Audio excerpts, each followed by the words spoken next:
My name is Ranjana Kaushik and आज मैं आपको केमिस्ट्री के एक नए टॉपिक ग्रुप थ्योरी के बारे में बताने जा रही हूँ।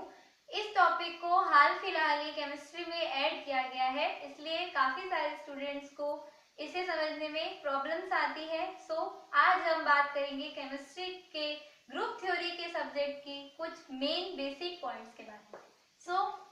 सबसे पहले ग्रुप थ्योरी क्या होती है? जब हम किसी भी मॉलिक्यूल की सिमेट्री को मैथमेटिकली डिस्कस करते हैं तो उसे ग्रुप थ्योरी कहते हैं। अब क्या होती है सिमेट्री? हर मॉलिक्यूल सिमेट्रिक होता है। काफी सारे ऐसे मॉलिक्यूल हैं जो सिमेट्रिक होते हैं, लाइक दिस बोर्ड। ये बोर्ड भी एक सिमेट्रिक मॉलिक्यूल है। अब सिमेट्री को मैथमेटिकली डिस्कस करने से पहले सिमेट्री के दो पार्ट्स हैं। First is symmetry element and second is symmetry operation.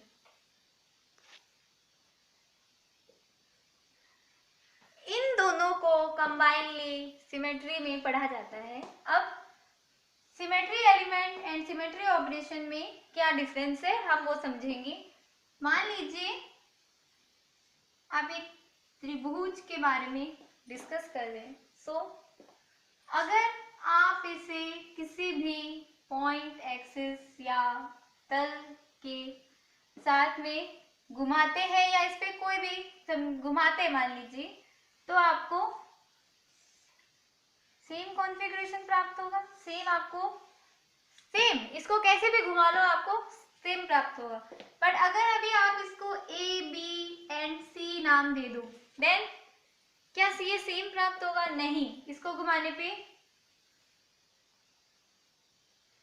इसका विन्यास या इसका कॉन्फ़िगरेशन बदल जाता है। इसलिए इसे बोलते हैं सममिति क्रिया। किसी भी मॉलिक्यूल को किसी भी अक्ष, किसी भी तल, किसी भी केंद्र के बिंदु के साथ में सापेक्ष घुमाने पर या उसमें परावर्तन करवाने पर आपको अगर ऐसी विन्यास प्राप्त हो जो दिखने में तो समान हो पर समान ना हो, तब आप इसे घुमाने को बोलते हैं सममिति क्रिया। इसे घुमाने को सममिति क्रिया कहते हैं। और आप जिस बिंदु या जिस एक्सिस के साथ में इसे घुमा रहे हैं उसे बोलेंगे सममिति का तत्व या एलिमेंट। इसी मॉलिक्यूल को एक और बार वापस उतने ही एंगल से घुमाने पर आपको सेम कॉन्फ़िगरेशन प्राप्त हो जाता है। हमने इसे कितनी बार सेम ऑपरेशन अप्लाई किया? 2 बार कि आपको सेम कॉन्फ़िगरेशन प्राप्त हुआ। अब हम सममिति के ऑपरेशन और सिमेट्री एलिमेंट में डिफरेंस समझ चुके हैं कि किसी भी एक्सिस पॉइंट या किसी तल के साथ में किसी भी मॉलिक्यूल में कोई क्रिया करना, उसे घुमाना या परावर्तन करवाना सममिति क्रिया कहलाता है, जबकि उस एक्सिस या उस बिंदु को सममिति का तत्व कहते हैं। अब हम बात करेंगे सिमेट्री एलिमेंट की कि सिमेट्री एलिमेंट क्या है। सिमेट्री एलिमेंट्स को टोटल 5 भागों में बांटा गया है। फर्स्ट इज, हिंदी में बोलेंगे तो तत्समक, इसे ई से डिनोट करते हैं या इंग्लिश में इसे आइडेंटिटी भी बोलते हैं। अब डिस्कस करते हैं तत्समक के बारे में। हम जिस एग्जाम्पल की पहले बात कर चुके हैं कि आपने एक मॉलिक्यूल जिसका कॉन्फ़िगरेशन ए बी एंड सी है, इसमें आप रोटेशन करवाते हैं तो आपको 2 टाइप के कॉन्फ़िगरेशन प्राप्त होते हैं। नाउ इसी मॉलिक्यूल में अगर आप देखें कि फर्स्ट एंड सेकेंड दिखने में सेम है पर सेम नहीं है, ऐसे विन्यास को बोलते हैं equivalent configuration. And first and third जो जिसका विन्यास भी सेम है, इनको बोलते हैं आइडेंटिकल। देन अब अगर आपको ये चीज समझ आ गई है तो आप फर्स्ट सिमेट्री एलिमेंट तत्समक को आसानी से समझ सकते हैं कि किसी भी मॉलिक्यूल में सिमेट्री ऑपरेशन को कितनी बार करवाएं कि सेम कॉन्फ़िगरेशन प्राप्त हो, तो उसको बोलते हैं तत्समक या आइडेंटिकल। आइडेंटिकल यानी कि आप इसको बोल सकते हैं ई। एक बात ये हो गई। दूसरी बात ये कि मान लीजिए इसी मॉलिक्यूल ए बी एंड सी में आप कोई भी सिमेट्री ऑपरेशन नहीं करवाते, देन इसका विन्यास चेंज नहीं होता, तो इसे भी आप बोलेंगे ई। सो कहने का मीनिंग ये है कि ई यानी आइडेंटिटी हर ऐसा सिमेट्री एलिमेंट है जो सभी मॉलिक्यूल्स में प्रेजेंट होता है। हमने डिस्कस कर लिया है। अब सेकंड सिमेट्री एलिमेंट के बारे में हम डिस्कस करने जा रहे हैं। सेकंड सिमेट्री एलिमेंट है सममिति का अक्ष, या फिर इंग्लिश में बोलेंगे एक्सिस ऑफ सिमेट्री। हिंदी और इंग्लिश टर्म्स इसलिए बता रही हूँ क्योंकि बहुत से ऐसे स्टूडेंट्स हैं जिनका हिंदी मीडियम है, इसलिए उनके लिए हिंदी टर्म्स। देन इसको डिनोट करते हैं सी एन से। एन यहाँ पे क्या है? एन यहाँ पे number of rotation, number of rotation. कौन सा रोटेशन? जिससे आपको इक्विवेलेंट या आइडेंटिकल कॉन्फ़िगरेशन प्राप्त होता है, उसे बोलते हैं एन। अब आप किसी भी मॉलिक्यूल का एन कैसे ज्ञात करेंगे? N is equal to 360 degree upon भाग उसका देंगे जिस एंगल से आप रोटेशन कर रहे हैं। मान लीजिए आपने 180 डिग्री से रोटेशन करवाया, then n is equal to 2। So ऐसे मॉलिक्यूल्स जिनमें 180 डिग्री से रोटेशन करवाने पर इक्विवेलेंट या आइडेंटिकल कॉन्फ़िगरेशन प्राप्त होता है, उनमें n is equal to C2 यानी C2 axis of symmetry present होता है। सो आप n का मीनिंग समझ चुके हैं। अब हम कुछ बातें करते हैं एग्जाम्पल्स को लेके इसी सिमेट्री एलिमेंट के बारे में। First is very simple example H2O molecule. H2O molecule की सिमेट्री की बात करते हुए आप पहले इसकी स्ट्रक्चर देखिए। ये हुआ H2O मॉलिक्यूल। एक बात ये कि सममिति के अक्ष में आप सिर्फ रोटेशन की बात करेंगे। ये symmetry element only of rotation को डिस्क्राइब करता है। H2O मॉलिक्यूल में मान लीजिए आप इस एक्सिस के थ्रू रोटेशन करवा रहे हैं, नाम दे दीजिए HANHB। अब आप इसको रोटेट करवाते हैं, कितने डिग्री से रोटेट करवाने पे आपको इक्विवेलेंट कॉन्फ़िगरेशन प्राप्त होगा? आइडेंटिकल नहीं, इक्विवेलेंट। तो H2O के मॉलिक्यूल में 180 डिग्री से रोटेशन करवाने पर हमें इक्विवेलेंट कॉन्फ़िगरेशन प्राप्त होता है। फर्स्ट एंड सेकंड मॉलिक्यूल को देखने पर आप जानेंगे कि HA के प्लेस पे HB है एंड HB के प्लेस पे HA है। सो ये दोनों इक्विवेलेंट है। अब इसी मॉलिक्यूल में, इस मॉलिक्यूल में दोबारा रोटेशन करवाते हैं 180 डिग्री से। हमें जो कॉन्फ़िगरेशन प्राप्त हुआ उसमें फर्स्ट एंड थर्ड को देखने पर हम देखेंगे कि ये दोनों आइडेंटिकल है। देन अगर आप अब इसके Cn को कैलकुलेट करें, देन 360 अपॉन रोटेशन हमने करवाया है 180 डिग्री से इज इक्वल टू 2। सो इसमें C2 axis of symmetry present है।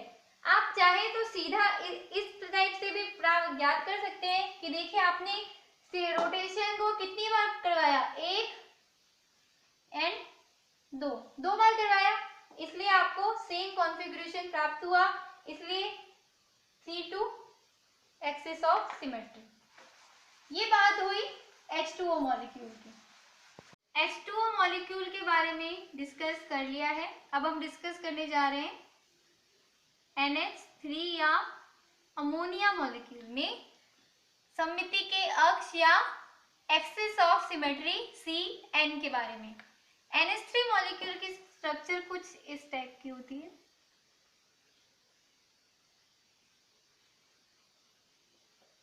लोन पेयर्स को सिमेट्री में इग्नोर करते हैं। अब HB एंड C नाम दे दिया। मान लीजिए ये रहा आपका एक्सिस जिसके थ्रू आप रोटेशन करवा रहे हैं। सो हम कितने डिग्री एंगल से रोटेशन करवाएं कि आपको इक्विवेलेंट या आइडेंटिकल कॉन्फ़िगरेशन प्राप्त हो। तो देखिए कि हम इसको अमोनिया के मॉलिक्यूल को अगर 120 डिग्री देखे जाएंगे तो आप इन तीनों मॉलिक्यूल ऐसे प्लेन में है, प्लेन में, और आप इसको रोटेट करवाते हैं, देन 120 डिग्री से रोटेशन करवाने पर इनमें इक्विवेलेंट कॉन्फ़िगरेशन प्राप्त होता है।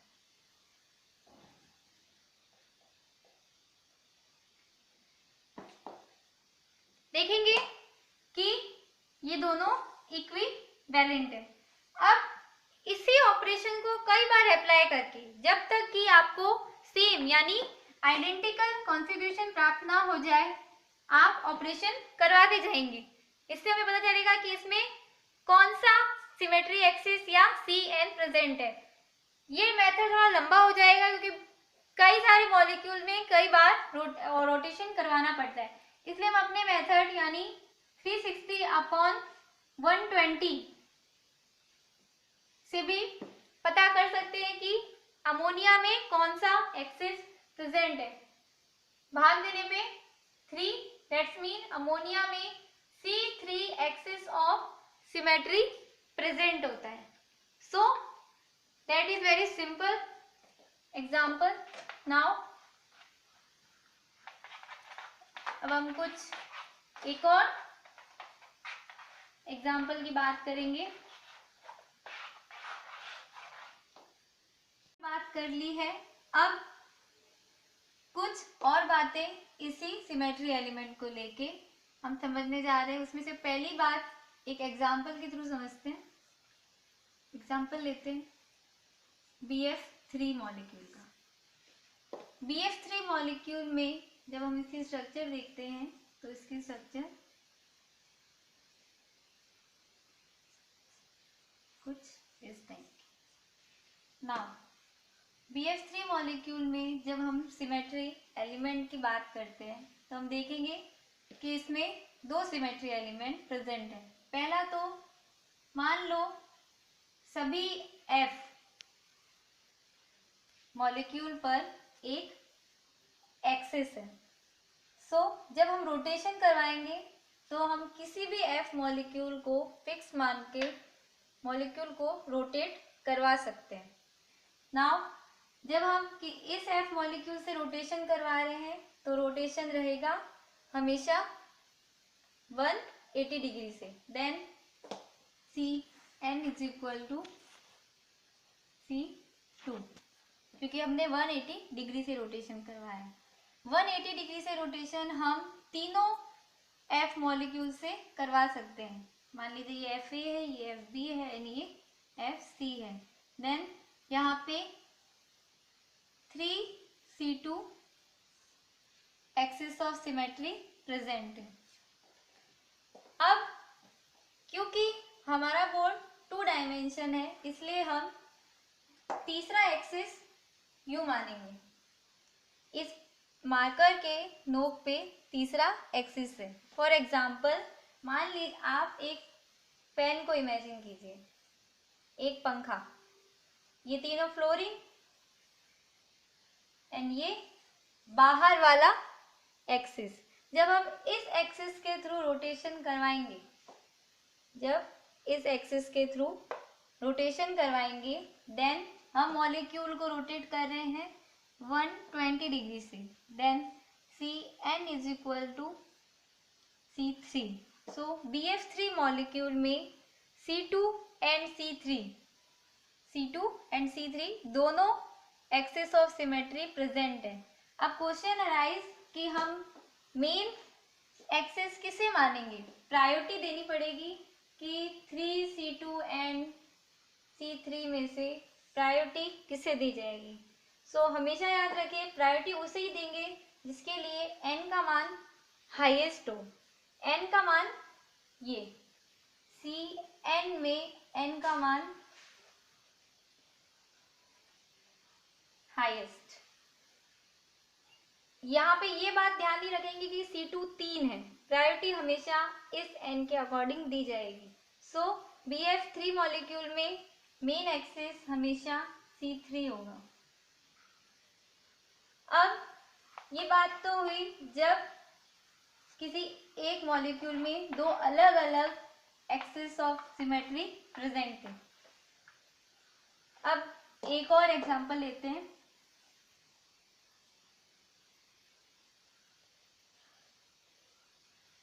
एथीन का।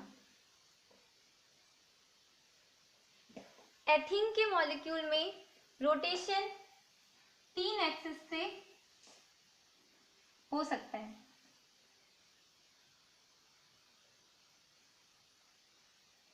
ये एक्सिस तल के बाहर है, क्योंकि 2 डायमेंशन में दिखाना था इसलिए इसे इस प्रकार से दिखाया है।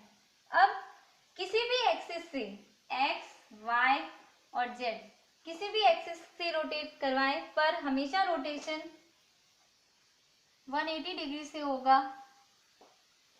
हर एक्सिस से रोटेशन 180 डिग्री से करवाने पर ही हमें इक्विवेलेंट कॉन्फ़िगरेशन मिलेगा। Then C2 axis is present and 3C2 axis is present. Now जब 3C2 प्रेजेंट हो, एक ही मॉलिक्यूल में सेम सिमेट्री एलिमेंट प्रेजेंट हो, देन प्रायोरिटी देने के लिए उस C2 को मेन मानेंगे जो मैक्सिमम नंबर ऑफ एटम्स, सबसे अधिक संख्या वाले परमाणुओं से गुजरता है। सो देखेंगे कि x एक्सिस 2 कार्बन परमाणुओं से गुजर रहा है, इसलिए हमेशा C2X एक्सिस वाला ही मेन एक्सिस माना जाएगा। हमने BF3 मॉलिक्यूल की बात कर ली है। BF3 मॉलिक्यूल में 3C2 एंड C3 एक C1 3C3 एक्सिस प्रेजेंट था। अब जब हम इसे मैथमेटिकली लिखेंगे तो कैसे लिखेंगे? C3 मेन एक्सिस है, हमें पता है। मेन एक्सिस के ऊपर अदर एक्सिस हमेशा परपेंडिकुलर यानी लंबवत होते हैं। सो हमेशा ये सिंबल बनाएंगे और फिर देन 3C2। तीनों C2 C3 के परपेंडिकुलर या लंबवत होते हैं। एक और बात, जैसे कि इसका एक और एग्जांपल आप ले सकते हैं, लाइक बेंजीन। बेंजीन मॉलिक्यूल में 3 सिमेट्री एक्सिस प्रेजेंट होते हैं, C2, C3 एंड C6। इसे भले 180 से करवाओ, 120 से करवाओ या 60 डिग्री से कराओ, आपको इक्विवेलेंट कॉन्फ़िगरेशन मिलता है। इसलिए अब इन तीनों में से प्रायोरिटी देखी जाएगी तो हमेशा C6, तो लिखेंगे C6 perpendicular to C2 and C3। Fourth point is, जितने भी लाइनर मॉलिक्यूल होते हैं लाइक H2, HCl, अदर, उन सभी में C infinite axis of symmetry present होता है। इन्हें शो करने के लिए C इन्फिनिट जितने भी लाइनर मॉलिक्यूल है, जैसे कि आप CO2 is also liner molecule, then C infinite symmetry axis is present in CO2. Now the last fifth point about the symmetry axis CN is कि कई बार हम जैसे कि C2 एंड C2 इनवर्स लिखते हैं। C2 एंड C2 इनवर्स में क्या difference है? डिफरेंस ये है कि ये -1 रोटेशन की डायरेक्शन को बताता है।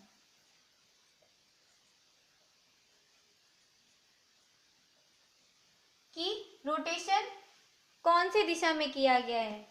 ये -1 है, देन ऑब्वियसली दिस इज +1। +1 लिखने की कोई जरूरत नहीं, इसलिए इसे नॉर्मली C2 लिखा जाता है।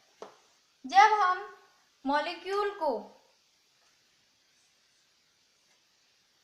राइट एंगल में रोटेट करते हैं, देन उसमें C2 axis of symmetry present होता है, और जब हम उसी मॉलिक्यूल को लेफ्ट साइड में रोटेट करते हैं, देन उसमें C2 inverse symmetry of axis present होता है। सो आज हमने पढ़ा एक्सिस ऑफ सिमेट्री। कल इसके बाद में 3 और सिमेट्री एलिमेंट्स हैं जिनके बारे में हम पढ़ेंगे।